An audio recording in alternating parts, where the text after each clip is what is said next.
सर्वजण सांगतात की क्लेम नक्की मिळेल, पण आज आपण जाणून घेऊया की टर्म इन्शुरन्सचा क्लेम कोणकोणत्या केसेसमध्ये डिक्लाइन होऊ शकतो।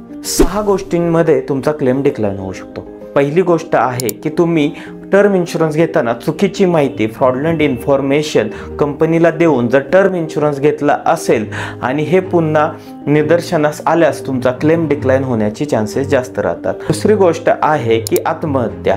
तुम्ही पॉलिसी घेतल्यापासून एखाद्या व्यक्तीने 12 महिन्याच्या आत म्हणजेच 1 वर्षाच्या आत जर आत्महत्या केली तर त्या व्यक्तीस क्लेम मिळू नाही। तिसरी गोष्ट आहे ॲडव्हेंचर स्पोर्ट्स। आपण फिरायला गेल्यानंतर जर ॲडव्हेंचर स्पोर्ट्स करत असो आणि अशा वेळी जर तुमची डेथ झाली तरीही तुमचा क्लेम रिजेक्ट होण्याचे चान्सेस राहतात। चौथी गोष्ट आहे ती म्हणजे तुम्ही प्रीमियम भरायला जर चुकला, वेळेत प्रीमियम भरले नाहीत तर क्लेम रिजेक्ट होण्याचे चान्सेस राहतात। आणि याचप्रमाणे शेवटची म्हणजे बेकायदेशीर कृत्य करताना जर तुम्ही आढळला, कायद्याच्या विरुद्ध काही कृती करताना जर तुमचा मृत्यू झाला तरी सुद्धा तुमचा क्लेम रिजेक्ट होऊ शकतो। त्याचप्रमाणे 6वी गोष्ट म्हणजे अति दारू व ड्रग्स याच्या सेवनामुळे जरी तुमचा मृत्यू झाला तर तुमचा क्लेम डिक्लाइन होऊ शकतो। मित्रांनो, ही खूप महत्त्वाची माहिती आहे।